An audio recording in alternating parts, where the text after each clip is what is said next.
ஒரே ஜாதியில் லவ் பண்ணால் கூட அதுவே கூட பிடிக்காத பேரண்ட்ஸ் வெட்டுற விஷயமும் இருக்குது. அதனால் இப்போ சூப்பரண்டா போலீஸ் இது மாதிரிலாம் வந்து கள்ளக்குறிச்சி கள்ளசாராயமாக நம்ம பேசுகிறோமா, அது ஆல்மோஸ்ட் மறந்து போயிட்டோம். என்னுடைய கவலை என்னென்னா ஆம்சாங் விஷயத்தையும் நம்ம மறந்துடுவோம் போட்டுக்கணும் கொஞ்சம் நாளில். அதான் இந்த அரசியல்வாதி எதையும் சமாளித்து ஓட்டு வாங்கி வின் பண்ணுவார் யார், ஸ்டாலின். நம்ம வந்து நம்ம மெத்தனமாக இருந்தாலும் நம்ம அலட்சியமாக இருந்தாலும் கடமையில்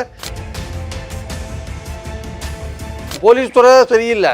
அப்போ போலீஸ் துறையை கையில் வச்சிருக்கிற ஸ்டாலின் அவர்கள் மேலேயும் குற்றச்சாட்டு வருது இல்லை. அதே நிலையில் ஒரு ஜெயக்குமார் ஒரு காங்கிரஸ் மாவட்ட தலைவரை கொண்டுட்டாங்க, இன்னும் அவரால் கூட பிடிக்கல, இன்னும் ஒருத்தரை கூட அரெஸ்ட் பண்ணல சார். நம்ம உண்மையான குற்றவாளிகளை கண்டுபிடிக்கணும்னு நம்ம சொன்னோம்ல, அதில் ஆருத்ரா பேர்லாம் அடிபட்டது இல்லை பொது வெளியில். அந்த அந்த அந்த இடத்துல போலீஸ் போனாங்களா இல்லையா நமக்கு இதுவரையும் தெரியல. நியூஸே வந்து பெருசாக யாரும் கவர் பண்ணுறதுலன்ற மாதிரி ஒரு கம்ப்ளைண்ட் இருக்குல்ல. அதிமுக ஆட்சியில் பண்ணால் அது பெரிய விஷயம் மாதிரி பேசினதாகவும், இப்போ திமுக ஆட்சியில் அது யாரும் பெருசாக எடுத்து பேச மாட்டாங்கன்ற ஒரு கம்ப்ளைண்ட் இருக்கு. ஏன்னா இல்லை சட்டம் ஒழுங்கு கெட்டு போச்சுன்ற அந்த ஃப்ரேம்குள்ளே இதை கொண்டு வர முடியுமான்றது இன்னும் ஒரு டவுட்ஃபுல்லான ஒரு விஷயமாக தான் பார்க்குறேன்.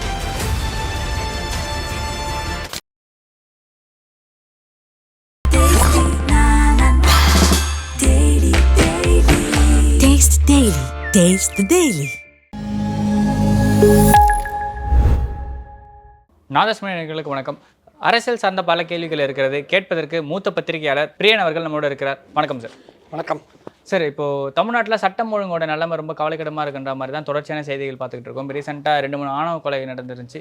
அதுக்கப்புறம் தருமபுரியில் ஒரு படுகொலை ஒரு ஹோட்டலை வச்சு நடந்திருக்கு. ஏன் தொடர்ச்சியான படுகொலைகள் தமிழ்நாட்டில் அதிகரிச்சிருக்கு? இல்லை அதாவது வந்து படுகொலைகள் அப்படின்னா பார்த்தீங்கன்னா பல்வேறு காரணங்களுக்காக படுகொலை நடக்குது. அது கள்ளக்காதலுக்காக நடக்கலாம், இல்லை வந்து அவங்க பிஸ்னஸில் ரியல் எஸ்டேட் தகராறு, இல்லை புறம்போக்கு நிலத்தை பிடிக்கிறது, மணல் எடுக்கிறது, அப்புறம் பங்காளி சண்டை, சொத்து தகராறு, ஏகப்பட்ட கள்ளக்காதல், கௌரவ கொலைகள். ஸோ பல விஷயங்களுக்கு பல காரணங்களுக்காக நடக்கலாம். பட் என்னென்னா இந்த கொலைகள்லாம் வந்து தொடர்ச்சியாக நடந்துட்டு இருக்கும்போது மக்களுக்கு ஒரு சின்ன ஒரு அதிர்ச்சி ஏற்படுது. ஏன்னா அது இவ்வளோ கொலை நடக்குது அப்படின்னு. அதுவும் குறிப்பாக அரசியல் சம்மந்தப்பட்டவங்க கொலை செய்யப்படும் போது கொஞ்சம் அதிர்ச்சி அதிகமாகுது. ஆம்சாங் மாதிரி ஆட்கள், ஒரு நேரத்துக்கு முந்தானத்து கூட ஒரு சின்ன ஸ்லோயர் லெவலில் இருக்கிற பாஜக, அப்புறம் அதிமுகலாம் கூட ஏதோ பாதிக்கப்பட்டிருக்காங்க. ஸோ அதெல்லாம் பார்க்க அதிமுக கவுன்சிலரோட ஹஸ்பண்டை வெட்டி கொண்டு வெட்டிருக்காங்க. ஸோ அந்த மாதிரிலாம் இருக்கும்போது கொஞ்சம் செய்தியை படிக்கிற மக்களுக்கு வந்து ஒரு லேசான அதிர்ச்சி உண்டாகுது. அரசியல்வாதிகளுக்கு கொஞ்சம் கூடவே அதிர்ச்சி உண்டாகும். ஏன்னா நம்ம வாக்கிங் போகலாமா வேண்டாமா, அவங்களுக்கு தெரியாத எதிரிகள் நிறைய பேர் இருப்பாங்க இல்லையா, அவங்களுக்குலாம் ஒரு பயம் இருக்குல்ல, யார் எந்த நேரத்தில் வந்து நம்மளை ஏதாவது பண்ணிவிடுவான்னு ஒரு பயம் இருக்குல்ல. ஸோ அந்த பயத்தை உண்டாக்குற ஒரு விஷயம் இருக்கிறதுனால, அது தவிர இந்த கள்ளச்சாராயம் போன்ற விஷயங்கள் பலது இருக்குது. அதனால் வந்து இந்த சட்டம் ஒழுங்கு கெட்டுப்போச்சு இல்லை சட்டம் ஒழுங்கு கெட்டுப்போச்சுன்ற அந்த ஃப்ரேம்குள்ளே இதை கொண்டு வர முடியுமான்றது இன்னும் ஒரு டவுட்ஃபுல்லான ஒரு விஷயமாக தான் பார்க்குறேன். அதை கவலைக்குரியதாக இருக்குது. ஆனால் சட்டம் ஒழுங்கு கெட்டுப்போச்சானா, சட்டம் ஒழுங்கு என்பது பொதுமக்கள் சம்மந்தப்பட்டது. ஆக்சுவலாக அது வந்து பொதுமக்களோட கனெக்ட் பண்ணி பார்க்கணும். ஒரு பொதுமக்கள் அவங்களுடைய அன்றாட வாழ்க்கையை வந்து நடத்த முடியுதா, அதில் ஏதாவது சிக்கல் இருக்கா, அவனுக்கு ஏதாவது வெளியில் 144 தடை உத்தரவு போட்டாங்களா, இல்லை தெருவில் வந்து கலாட்டா நடந்து ஃபயரிங் நடக்குதா, இல்லை ஒரு ஊரில் ஜாதி கலவரம் பெருசாக நடந்து மக்களே வெளில வர முடியாது இருக்காங்களா, இந்த மாதிரி விஷயங்கள் வந்து ஒரு இல்லை ஏதோ ஒரு பொது பிரச்சனைக்காக பெரிய ஒரு டாக்காவில் நடந்தது பார்த்தீங்களா இப்போது, அந்த மாதிரிலாம் விஷயங்கள் நடக்குதா இங்கே, இல்லை மணிப்பூரில் நடக்கிற மாதிரி இங்கே டெய்லி நடந்துகிட்ருக்கா அப்படின்ற ஒரு கேள்வி வருது இல்லை. தனிப்பட்ட மனிதர்கள் அவர்களுடைய அன்றாட செயல்கள் செய்கிறதுக்கு எந்த விதமான பிரச்சனைகளும் இல்லாத போது, ஆனால் இந்த மாதிரியான கொலைகள் வந்து ஒரு அதிர்ச்சியை ஏற்படுத்துறது உண்மை, அது ஒரு கவலையை கொடுக்கறது உண்மை. ஆனால் இது சட்டம் ஒழுங்கு கெட்டு போய் விட்டது என்ற ஃப்ரேம்குள்ளே இது வருமானா, நீங்கள் கடந்த காலத்தை எடுத்துட்டீங்கன்னா அப்போவும் இந்த மாதிரி கொலைகள்லாம் நிறையா நடந்திருக்கும். நீங்கள் பேப்பர் எடுத்து பார்த்தீங்கன்னா தெரியும். அப்போவும் டெய்லி ஏதோ ஒரு கொலை நடந்துருந்தா இருக்கும். ஏதோ ஒரு இடத்துல கௌரவ கொலையை பார்த்தீங்கன்னா சங்கர் கௌசல்யா கொலை ரோட்லேயே வெட்டினாங்க, சங்கர்ராமனை போட்டு கோவிலுக்குள்ளேயே வெட்டினாங்க. இது மாதிரி நிறைய விஷயம் இருக்குது. தாகிருஷ்ண வெளியில் இருந்தார், வாக்கிங் போகும்போது இருந்தார். இந்த மாதிரி நிறைய பேர் சொல்லிகிட்டே போகலாம்.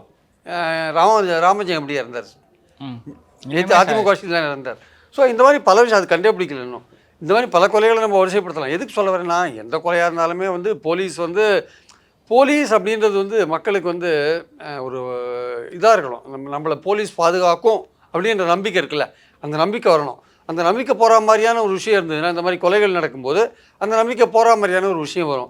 ஆனால் இது பொதுவான சட்டம் ஒழுங்கு கெட்டுப்போச்சு அப்படின்ற அந்த ஃப்ரேமுக்குள்ளே இந்த விஷயங்கள் வருதான்னா வரலை. ஆனால் கவலை தரத்தக்க விஷயமா இருக்கானா இருக்குது.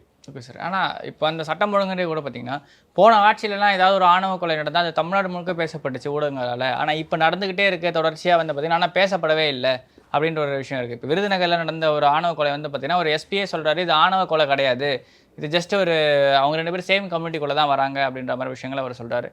என்ன அப்படின்னா, சேம் கம்யூனிட்டினா அந்த ஒரு பிசி கேட்டகரிக்குள்ளே தான் அந்த 2 கம்யூனிட்டியுமே வருது. அதனால் அது ஆணவ கொலையாக இல்லாமல் எப்படி போயிடும்? ஆக்சுவலி ஒரு அந்த வேறு கம்யூனிட்டின்றதால தான் அந்த இவரை கொலை பண்ணுறாங்க. அப்படி இருக்கிறப்போ இது ஆணவ கொலை இல்லை அப்படின்னு சொல்லிட்டு ஒரு எஸ்பிஐ சொல்கிறது எப்படி நியாயமாக இருக்கும்? இல்லை, அதாவது இப்போது கள்ளக்குறிச்சியில் கூட அந்த எஸ்பி வந்து இது கள்ளச்சாராயத்தினால ஏற்பட்ட மரணம்னு முதல்ல சொன்னார் கள்ளக்குறிச்சியில். அப்புறம் தான் அவர் மாற்றிட்டார். அது மாதிரி இந்த எஸ்பிக்கள் சில போது ரொம்ப அவசரப்பட்டு ஏதாவது பேசிடுறாங்க. அது உண்மையிலே அப்புறம் இன்வெஸ்டிகேட் பண்ணால் அது ஆணவ கொலையா இல்லையா? இப்போ 2 ஜாதிக்குள்ளேயே பண்ணால் கூட வச்சுக்கோங்களேன். அதுவே பேரண்ட்ஸ் ஒத்துக்கல, ஒரு பேரண்ட்ஸ் தரப்பு கோபமாக இருக்குது, அவங்க கொலை பண்ணுற அளவுக்கு போச்சுன்னா அதுவும் கௌரவ கொலை தானே. அது 2 ஜாதியே இருக்கலாம். ஆனால் பெற்றோர்களுக்கு பிடிக்கல கொலை பண்ணுறான்னா என்ன அர்த்தம் அதுக்கு? அதனால் ஜாதி ஒன்றா இருக்கிறது, ஜாதி வேறுபாடாக இருக்கிறதுனால நடக்கிற கௌரவ கொலைகளும் இருக்குது. ஒரே ஜாதியில் லவ் பண்ணால் கூட அதுவே கூட பிடிக்காத பேரண்ட்ஸ் வெட்டுற விஷயமும் இருக்குது. அதனால் இப்போ சூப்பரண்டா போலீஸ் இது மாதிரிலாம் வந்து தேவையில்லாமல் ஒரு ஃபுல் இன்வெஸ்டிகேஷனுக்கு அப்புறம் எந்த சூப்பரண்டா போலீஸும் விஷயங்களை சொல்லணுமே தவிர இந்த மாதிரி அறகுறையாக சொல்லக்கூடாது ஆக்சுவலாக. ஆனால் நியூஸே வந்து பெருசாக யாரும் கவர் பண்ணுறதுலன்ற மாதிரி ஒரு கம்ப்ளைண்ட் இருக்குல்ல. அதிமுக ஆட்சியில் பண்ணால் அது பெரிய விஷயம் மாதிரி பேசினதாகவும், இப்போ திமுக ஆட்சியில் அது யாரும் பெருசாக எடுத்து பேச மாட்டாங்கன்ற ஒரு கம்ப்ளைண்ட் இருக்குது. ஏன்னா இப்போ எவிடன்ஸ் கத்திட்டு சொல்லியிருந்தாரு, தலித்துகளுக்கு ஒரு பிரச்சனை நடந்தால் பேசுறதுக்காக ஒரு 4-5 பேர் இருக்காங்க. ஆனால் மற்ற இடைநிலை ஜாதிகளுக்கு நடுவில் அங்கே யாருக்காச்சும் ஏதாவது பிரச்சனை நடந்தால், அந்த ஆணவ கொலையில் யாராவது கொல்லப்பட்டா அவங்கள கேட்கறதுக்கு கூட ஆள் இல்லை அப்படின்ற மாதிரி ஒரு விஷயங்கள் தான் இருக்குது. ஏன்னா அந்த கொல்லப்பட்ட கார்த்திக் என்பவர் வந்து பார்த்தீங்கன்னா அப்பா அம்மா இல்லாதவர், அவங்க பாட்டி வீட்டில் தான் தங்கி படிச்சிருக்காங்க, வளர்ந்துருக்கார். அப்படி இருக்கிறப்போ அவருக்கு ஃபேமிலியெல்லாம் அந்த கேஸை எடுத்து ரன் கூட பண்ண முடியல. அப்போ அந்த கேஸை போலீஸ் தான் நடத்தி ஆகணும். போலீஸ் இப்போது இது ஆணவ கொலையே இல்லை அப்படின்னு சொல்லிட்டு ஒரு போலீஸ் ஸ்டேட்மெண்ட் கொடுக்குறப்ப அந்த கேஸ் அவங்க எப்படி நடத்துவாங்கன்ற ஒரு கேள்விக்குறியாக இருக்குல்ல. இல்லை, அது வந்து சூப்பரண்டா போலீஸ் சொல்கிறது ஒன்றும் ஃபைனல் வேர்டெல்லாம் கிடையாது. அதுக்கப்புறம் கோர்ட்டில் போய் போலீஸ் கேஸ் ஆகி இன்வெஸ்டிகேட் பண்ணி எஃப்ஐஆர் என்ன ஃபைல் பண்ணுறாங்க, என்ன எவிடன்ஸ் எஃப்ஐஆர் ஃபைல் பண்ணாலுமே அந்த கொலைக்கான காரணம் வந்து கோர்ட்டில் போகும்போது கண்டிப்பாக விசாரணையில் தெரியதான் போகுது. அப்போ அந்த சூப்பரண்டா போலீஸ் சொன்னது உண்மையாக பொய்யா தெரியலாம் போகுது. நம்மளுடைய பாயிண்ட் என்னென்னா, எந்த சூப்பரண்டா போலீஸ் எந்த போலீஸ் அதிகாரியும் எடுத்த உடனே வந்து ஒரு முடிவுக்கு வர வேண்டிய அவசியம் இல்லை. இன்வெஸ்டிகேஷன் போயிட்டுருக்கு அப்படின்ற விஷயத்தை தான் அவங்க சொல்லணுமே தவிர, நாங்கள் எல்லா ஆஸ்பெக்டையும் விசாரிச்சுட்ருக்கோம் அப்படின்னு சொல்லணுமே தவிர, இது கௌரவ கொலை கிடையாது அப்படின்னு எடுத்த உடனே அவங்க சொல்ல வேண்டிய அவசியம் கிடையாது. எப்படி இந்த கள்ளக்குறிச்சி போலீஸ் வந்து சூப்பரண்டா போலீஸ் வந்து இது வந்து இது கிடையாது, கள்ளச்சாராயம் கிடையாதுன்னு முதல்ல சொல்லிட்டார். அதுக்கப்புறம் தான் ஒவ்வொரு கேஸாக வரும்போது தான் விஷயம் தெரிய ஆரம்பிச்சிது. ஸோ அதனால் இந்த சூப்பரண்டா போலீஸு அவங்களாம் முதலையே எடுத்த உடனே முடிவை சொல்ல வேண்டிய அவசியம் கிடையாது. அதே மாதிரி நீங்கள் சொல்கிற மாதிரி மீடியாலாம் முந்தி இருந்த அளவுக்கு இப்போ இல்லை அப்படின்ற மாதிரி ஒரு விஷயம் வந்து பேசப்படுது ஆக்சுவலாக வந்து. பட் ஆனால் வந்து இதெல்லாம் பேசப்படுது, சமூக வலைத்தளங்கள் இதெல்லாம் பேச தான் படுது ஆக்சுவலாக. பட் அந்தளவுக்கு வந்து ஒரு இம்பார்ட்டன்ஸ் கொடுக்கப்படலை அப்படின்றது ஒரு முக்கியமான விஷயம். அது என்ன காரணம் தெரியல. முன்புலாம் வந்து இப்போது நான் சொல்கிறேன், இப்போ சங்கர் கௌசல்யா கேஸ் சொல்கிறோம், இல்லை கோகுல் கேஸ் சொல்கிறோம், அந்த மாதிரி. அப்புறம் விஷ்ணுபிரியா அந்த இப்போ டிஎஸ்பி இறந்து போனாங்க திடீர்னு. அதெல்லாம் அந்த காலகட்டத்தில் கொலை வழக்கு விசாரிச்சுட்டு இருந்த ஒரு டிஎஸ்பி. ஆமாம், அந்த காலகட்டத்தில் வந்து இதெல்லாம் பரவலாக ரொம்ப பேசப்பட்ட ஒரு விஷயம். ஆனால் இந்த காலகட்டத்தில் வந்து இதெல்லாம் அதிகமாக பேசப்படலைன்னா நமக்கு வெவ்வேறு ப்ரியாரிட்டி மாறிட்டே இருக்குது. அரசியலில் வேறு பல விஷயங்கள்லாம் வந்து செய்திகள் தொடர்ந்து வந்துகிட்டே இருக்கிறதுனால மக்களுடைய கவனம் ஒரே செய்தியில். இப்போ கள்ளக்குறிச்சி கள்ளச்சாராயமாக நம்ம பேசுகிறோமா, அது ஆல்மோஸ்ட் மறந்து போயிட்டோம். என்னுடைய கவலை என்னென்னா, ஆம்சாங் விஷயத்தையும் நம்ம மறந்துடுவோம் போல் இருக்குன்னு கொஞ்சம் நாளில். அவங்க பாட்டுக்கு 10 பேர் 18 பேர் 20 பேர் கைது பண்ணிட்டே போகிறாங்க. அது எந்த இடத்துல போய் முடியுது, என்ன அது டைல்யூட் ஆகிடுச்சு. இப்போ அதோட நம்ம கவனம் அதில் இல்லை ஆக்சுவலாக. நம்ம உண்மையான குற்றவாளிகளை கண்டுபிடிக்கணும்னு நம்ம சொல்லணும்ல. அதில் ஆருத்ரா பேர்லாம் அடிபட்டது இல்லை பொது வெளியில். அந்த அந்த அந்த இடத்துல போலீஸ் போனாங்களா இல்லையா நமக்கு இதுவரையும் தெரியல. அது இன்டர்நேஷனல் லெவலில் போயிட்டாங்க போலீஸ். இப்போ எங்கேயோ ஃபாரின் எங்கேயோ இருக்காங்க போலீஸ். ஆமாம், அது இதுன்னு சொல்லிட்டு ஏதோ போகிறாங்க வச்சுக்கோங்க. ஒன்றும் இல்லைங்க, சாதாரண இந்த வாட்டர் டேங்கில் வந்து மலம் கலந்த விஷயம் இருக்குல்ல, வெங்கை வயலில், அது எத்தனை வருஷமாக ஓடிடுதுங்க அந்த இன்வெஸ்டிகேஷனு. தேவையில்லாமல் டிஎன்ஏ டெஸ்ட்ன்றாங்க, ஒரு நம்பர் கமிஷன்றாங்க, கடைசியில் அது டைல்யூட் ஆகி நம்ம மறந்துடுறோம்ல கிட்டத்தட்ட. அதுக்கு அடுத்தடுத்த பிரச்சனை வந்து பிரச்சனைகள். அதான் இப்போ வெங்கை வயல் பிரச்சனை வந்துச்சு, நாங்குநேரி பிரச்சனையில் ஒரு மாணவன் தாக்கப்பட்டாங்க. திருப்பி நெல்லையில் வந்து பார்த்தீங்கன்னா ஒரே பள்ளியில் 2 சமூக மாணவர்களிடையே ஒரு மோதல் வந்திருக்கு. அதில் ஒரு பையன் மட்டும் பலத்த காயம் அடைஞ்சிருக்கான். ஆமாம், அதே நிலையில் ஒரு ஜெயக்குமார் ஒரு காங்கிரஸ் மாவட்ட தலைவரை கொண்டுட்டாங்க. இன்னும் அவரால் கூட பிடிக்கல, இன்னும் ஒருத்தரை கூட அரெஸ்ட் பண்ணல சார். அப்போ இதெல்லாம் எதை காமிக்குது ஆக்சுவலாக? போலீஸ் துறையில் ஒரு பெரிய ஏதோ ஒரு பிரச்சனை இருக்குது. அது மேலே நீங்கள் டாப்பை மாற்றினாலாம் போகாது. இப்போ போலீஸ் துறைக்கு இன்சார்ஜாக இருக்கிற ஸ்டாலின் மேலே வந்து நேரடியாக குற்றம் சாட்டுறாங்க எதிர்க்கட்சிகள்லாம். அது இயற்கையான ஒரு விஷயம் தான், அப்படி தான் குற்றம் சாட்டுவாங்க. ஏன்னா போலீஸ் துறைக்கு அவர் தான் இன்சார்ஜாக இருக்கார். ஜெயக்குமார் விஷயத்தில் ஒருத்தரை கூட இந்த கைது பண்ணி எவ்வளோ 2-3 மாதம் ஆகுது இப்போது. ஏன் ஒருத்தரை கூட அரெஸ்ட் பண்ண முடியல? சிபிசிஐடி என்கொயரி தானே போயிட்டுருக்கு. ஸோ இதெல்லாம் வந்து இந்த மாதிரி கொலைகள் நடக்கும்போது அதுதான் இவர் பேசினார், கார்த்திக் சிதம்பரம். நம்ம மாவட்ட தலைவரை கொண்ட விஷயத்திலே இன்னும் இன்வெஸ்டிகேஷன் சரியாக போகல, ஒருத்தரையும் கண்டுபிடிக்கல. அவர் பேசுகிறது கரெக்ட் தான். அப்போ நமக்கு உடனே போலீஸ் துறையை கையில் வச்சுருக்கிற போலீஸ் துறை சரியில்லை, அப்போ போலீஸ் துறையை கையில் வச்சுருக்கிற ஸ்டாலின் அவர்கள் மேலேயும் குற்றச்சாட்டு வருது இல்லை?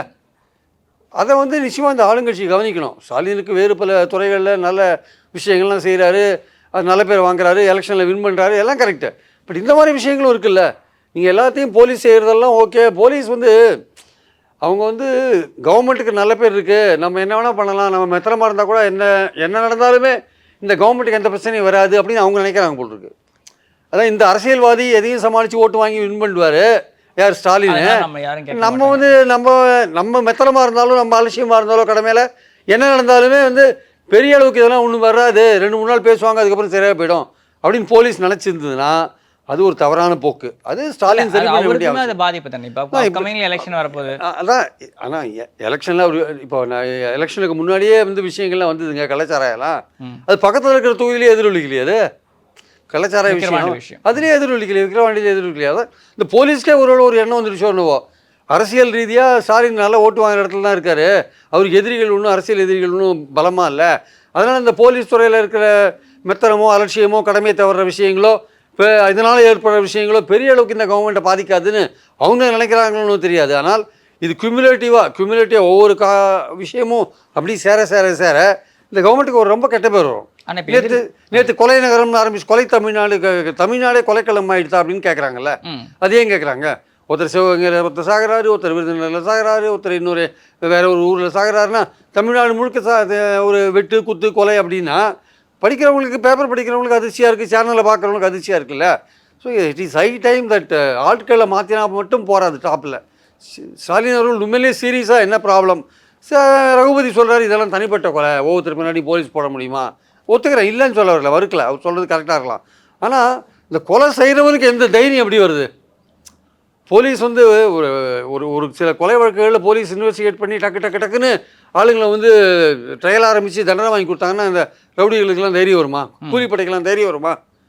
இப்போ ஆம்ஸ்டாங் கொலை நடந்து எத்தனை மாதம் ஆச்சு? 18 பேர் அரெஸ்ட் பண்ணிக்க போயிட்டே இருக்குது. அந்த சமயத்தில் ஆஃபீஸை ட்ரான்ஸ்ஃபர் பண்ணி எல்லாம் பண்ணீங்க, போயிட்டே இருக்குது, நாள் போயிட்டே இருக்குது. இது எப்போ போய் முடியும்? எப்போ சார்ஜ் ஷீட் 90 டேஸ்க்குள்ளே பண்ணி ஆகணும். 90 டேஸ்க்குள்ளே பண்ணுவாங்களா இல்லையான்னு தெரியல. இந்த வெளிநாட்டுக்குள்ளே போயிட்டீங்க. அதுக்குள்ளேயும் இப்போ கள்ளச்சாராயம் என்னாச்சு?